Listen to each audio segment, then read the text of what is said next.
మన ప్రభు అయిన యేసుక్రీస్తు పరిశుద్ధ నామములో ఈ పాడ్కాస్ట్ ద్వారా వాక్యం వింటున్న ప్రతి వారికి నా హృదయపూర్వకమైనటువంటి వందనాలు. దేవుడు మిమ్మును దీవించునుగాక. కీర్తనల గ్రంథం 96వ కీర్తన 11వ చరణం. యెహోవా వేంచేయుచున్నాడు, ఆకాశము సంతోషించునుగాక, భూమి ఆనందించునుగాక. చదివినటువంటి వాక్య భాగంలో మనము ఆరాధిస్తున్నటువంటి ప్రభు వేంచేయుచున్నాడు, ఆయన వస్తున్నాడు, ఆయన రానయ్యున్నాడు, ఆయన సమీపంగా ఉన్నాడు అనేటువంటి పదమును మనం గమనిస్తాం. మన ప్రభు మన యొద్దకు ఎప్పుడు కూడా వేంచేయువాడు. ఆయన వేంచేసి ఏం చేస్తాడు? ఆయన వాక్యం సెలవిస్తుంది, ఆయన వస్తున్నాడు కాబట్టి మీరు సంతోషంగా ఉండండి. ఆకాశమా సంతోషంగా ఉండు, భూమి సంతోషంగా ఉండు, ఆనందించండి. ఎందుకంటే ఆయన వస్తున్నాడు, ఆయన వేంచేస్తున్నాడు. అయితే ఆయన వచ్చినప్పుడు ఏం జరుగుతుంది, ఆయన వచ్చి ఏం చేస్తాడు అనేటువంటి విషయాలను మనం పరిశుద్ధ లేఖనాల్లో చూస్తే, ఆయన ఎక్కడికి వచ్చినా అది దీవెనకరంగా, ఆశీర్వాదకరంగా, సమృద్ధిగాను సంతోషముతోనూ కలిగిన స్థితి కలిగి ఉంటుంది. యోహాను సువార్తలో మనం ఒక విషయాన్ని గమనిస్తాం. కానానులో జరిగినటువంటి వివాహమును గురించి అక్కడ రాయబడి ఉన్నటువంటి మాట, యేసును ఆయన శిష్యులను ఆ వివాహమునకు పిలువబడేది. ఆయన ఆ వివాహమునకు వెళ్ళాడు, అనగా ఆయన వివాహమునకు వేంచేశాడు. ఆయన వివాహములకు వెళ్ళిన తర్వాత ఏం జరిగింది? వివాహములో జరుగుతున్నటువంటి ఆహ్లాదకరమైనటువంటి సన్నివేశం కంటే అక్కడ రాబోతున్నటువంటి, కలగబోతున్నటువంటి అవమానము, వ్యతిరేకత, కీడు అంతయు కూడా ప్రభువు చూచి వాటన్నిటి నుండి ఆ వివాహ స్థితిని తప్పించి సంతోషభరితముగాను ఆనందదాయకముగాను ఉన్నట్లుగా ఆ స్థితిగతిని మార్చివేశాడు.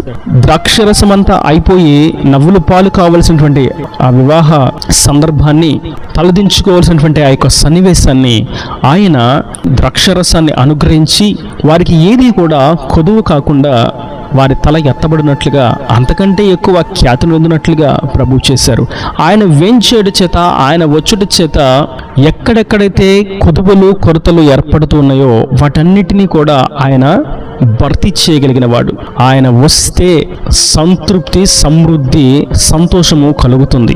ఇంక మనం యెషయా గ్రంథం 35వ అధ్యాయంలో చూస్తాం, ఆయన వస్తున్నాడు కాబట్టి మీరు ధైర్యంగా ఉండండి. ఇక్కడ ఆకాశము భూమికి చెప్పినట్లుగానే ఆ 35వ అధ్యాయం 4వ వచనంలో గమనిస్తాం, సడలిన చేతులను బలపరచుడి, తొట్టిల్లు మోకాలను దృఢపరచుడి, తత్తరిల్లు హృదయములతో ఇట్లనుడి, భయపడక ధైర్యముగా ఉండుడి, ప్రతిదండన చేయుటకై మీ దేవుడు వచ్చుచున్నాడు.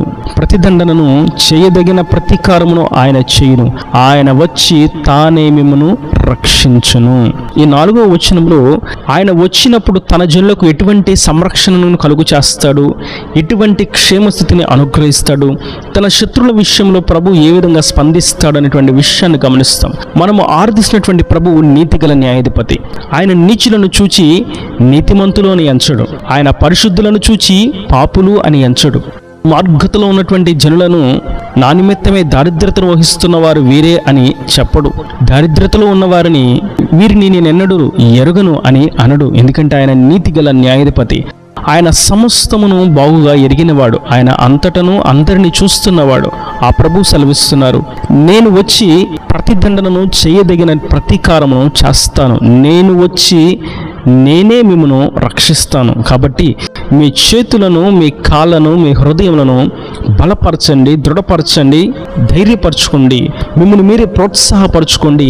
నేను చెప్తున్నటువంటి ఈ మాటలను బట్టి నేటి వాక్యం వింటున్నటువంటి నా ప్రియ సహోదరులరా, ఏ విషయంలో ప్రభు యొక్క రాకడ కొరకు ఎదురు చూస్తూ ఉన్నామో, ఏ విషయంలో ప్రభు ఈ సమయంలో నా ఎద్దుకు వస్తే బాగుంటుంది అని ఆలోచిస్తూ ఉన్నామో, ఏ విషయంలో ప్రభు యొక్క దర్శనం కలిగితే ఎంతో మేలు అని అనుకుంటూ ఉన్నామో, ప్రభు సెలవిస్తున్నారు, నేను వస్తున్నాను, యెహోవా వేంచేయుచున్నాడు. ఆయన వచ్చి సకల కొదువులను, కొరతలను భర్తీ చేసి సమృద్ధిని అనుగ్రహిస్తాడు. అవమానాలను, నిందలను కొట్టివేసి ఘనతను, ఖ్యాతిని కలుగు చేస్తాడు. బలహీనపరుస్తూ, ఇబ్బంది పరుస్తూ, భయపెడుతూ, దుఃఖానికి గురి చేస్తూ ఉన్నారు ఆ శత్రుల విషయమై ఆయన ప్రతిదండనను చేసి ఆ స్థితిలో నుండి మనల్ని విడిపించి రక్షిస్తాడు. ఏ ఏ విషయాల్లో అవమానాలను అనుభవిస్తున్నామో, ఏ ఏ విషయాల్లో తృణీకరింపబడుతూ ఉన్నామో, ఏ ఏ విషయాల్లో నెట్టబడుతూ ఉన్నామో, ఏ ఏ విషయాల్లో దుఃఖానికి గురై ఎవ్వరికీ తెలియకుండా మౌనముగా దుఃఖ స్థితిలో కన్నీటి వలయంలో మిగిలిపోయి ఉన్నామో, ఏ విషయాల్లో తత్తరిల్లినటువంటి హృదయముతో ఒంటరిగా మిగిలి ఉన్నామో, ఏ ఏ విషయాల్లో సడిలిపోతూ తొట్టిల్లిపోతూ ఇక ఈ ఆత్మయాత్రలో ముందుకు సాగలేను అని అనుకుంటూ ఉన్నామో, ఏ ఏ విషయాల్లో ఇక నా జీవితం బాగుపడదు, ఇక నా బ్రతుకు నిలబడలేదు అని అనుకుంటూ ఉన్నామో, ఆ సందర్భంలో ప్రభు సెలవిస్తున్నారు, నేను వచ్చి మీ శత్రువుల విషయమై ప్రతిదండనను చేస్తాను. మీ సడలిన చేతులను, మీ తొట్టిల్లిన మోకాలను, మీ తత్తరిల్లిన హృదయమును నేను ఉజ్జీవింపచేస్తాను, ఉత్తేజింపచేస్తాను. నేను వచ్చి మిమ్మను రక్షిస్తాను అని. కనుక ఆయన వస్తే మనకు సమృద్ధి కలుగుతుంది, ఆయన వస్తే మనకు రక్షణ కలుగుతుంది. ఏ విషయాల నుండి ఆయన రక్షిస్తాడు? అపవాది తంత్రాలలో నుండి, లోకపు బంధకాలలో నుండి, చీకటి క్రియలలో నుండి, ఆధ్యాత్మికంగా వృద్ధి ఉండలేక మౌన స్థితిలో నిలిచిపోయి దుఃఖకరమైనటువంటి స్థితిలో ఉన్నవారిని ఆయన రక్షించి నిలబెడతాడు. ఆయన వచ్చి రక్షించుట అనగా భౌతిక సంబంధమైనటువంటి ఆశీర్వాదాలతో రక్షిస్తాడు, సంతృప్తినిస్తాడు, సమృద్ధినిస్తాడు. అదేవిధంగా ఆయన వచ్చి ఆత్మ సంబంధంగా మన ఆత్మను రక్షిస్తాడు. ఆయన వచ్చి తాను ఉండు నిత్యరాజ్యానికి మనలను వారసులుగా తీసుకుని పోతాడు. మేఘాల మీద మనలను కొనిపోతాడు. ఆయనతో పాటు యుగాయుగములో మనం జీవించినట్లుగా ఆయుష్ను అనుగ్రహిస్తాడు, జీవఫలమును అనుగ్రహిస్తాడు, జీవజలములను త్రాగనిస్తాడు, నిత్య జీవమును పొందుకున్నట్లుగా మనకు యోగ్యతను ప్రసాదిస్తాడు. మనం ఇంకా చరిత్రలో చూసినట్లయితే ఆయన వచ్చి ఏం చేస్తాడు, యెహోవా వేయించేటి చేత ఏం జరుగుతుంది అని చూసినట్లయితే చనిపోయిన వారు లేపబడ్డారు. బలహీనులుగాను, అస్వస్థతతోనూ, రోగాలతోనూ, జీవితం మీద విరక్తి చెంది మరణమే శరణం అనుకొని ఎదురు చూస్తున్న వారి జీవితాలను ఆయన బాగు చేశాడు. వారి యొక్క మనుగడను మరోమలుపు త్రిప్పివేశాడు. తనకు సాక్షిరీతిలో తేజరులున్నట్లుగా, ప్రతిధ్వనించినట్లుగా వారి జీవితంలో అద్భుతములను, ఆశ్చర్యములను జరిగించాడు. ఆయన కనికెరపడి రోగులను స్వస్థపరిచాడు.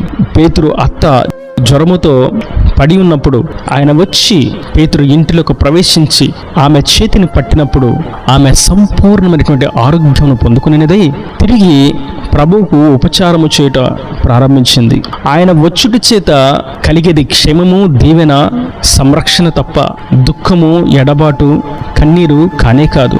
ఆయన వచ్చి ప్రతి వారిని లేవనెత్తాడు, నిలబెట్టాడు, అక్కరును తీర్చాడు, సంతృప్తిని కలుగు చేశాడు, నవ్వును కలుగు చేశాడు, సంతోషభరితులుగా మార్చివేశాడు, ఆయన సాక్షులుగా నిలబెట్టాడు. కనుక ఈ అంత్య దినాలలో మనకు ఎవరూ లేరు అనేటువంటి నిరాశతో కూడినటువంటి, నిరుత్సాహంతో కూడినటువంటి విషయాలను, క్రియలను, ఆలోచనలను ప్రక్కన పెట్టి మన ప్రభు మన కొరకు వస్తున్నాడు అనేటువంటి విషయాన్ని మనం గుర్తించిన వారముగా ఆయన వచ్చి మన కొదువులను తీర్చి సంతృప్తిని అనుగ్రహిస్తాడు అని, మన భయంకరమైనటువంటి ప్రతికూలమైనటువంటి స్థితిని మార్చి రక్షిస్తాడు అనేటువంటి సంగతిని గుర్తించి ఆయన సాక్షులుగా ముందుకు సాగిపోదాం. ఆయన సన్నిధిలో స్థిరపరచబడదాం. ఆయన కొరకు సజీవ సాక్షులుగా నడిచిపోదాం. ఆయన ఉండి నిత్యరాజ్యానికి వారసులుగా చేర్చబడదాం. ఈయన దేవుని మాటల ప్రతి వాని హృదయంలో నీటికట్టి ఫలింపు చేయనుగాక. ఆమెన్. God bless you. తలల వంచి కన్నులు మూసినట్లయితే మీ కొరకు చిన్న ప్రార్థన. ప్రేమ స్వరూపి కరుణా కటాక్షంగా నా తండ్రి, నా ప్రభు, ఈ వాక్యాన్ని ప్రతి వారిని మీరు నిండాలుగా దీవించండి, ఆశీర్వదించండి. యెహోవా వేంచేయుచున్నాడు అని మీరు సెలవిచ్చి నీ వాక్యము చేత మాతో మాట్లాడి మమ్మల్ని ధైర్యపరిచిన విధానాన్ని బట్టి నీకు స్తోత్రం. నీవు వస్తే ఏ విధంగా ఉంటుందో అని, నీ రాకడ సంభవించుట చేత, నీవు దరికి చేరుట చేత ఎటువంటి ఆశీర్వాదాలను పొందుకుంటామో మీరు సెలవిచ్చారు. ఈ వాక్యాన్ని ప్రతి వారిని మీరు దర్శించండి, వారిని ఆశీర్వదించండి. ఇక్కడ వారి ప్రతి అవసరతను అక్కరు నీ మహిమలో తీర్చండి. నీ ఆత్మచేత నింపి ధైర్యపరిచి నీ రాకడ రాజ్యాన్ని సిద్ధపరచమని యేసు పరిశుద్ధ నామమున ప్రార్థించి వేడుకుంటున్నాను తండ్రి. ఆమెన్. ఆమెన్.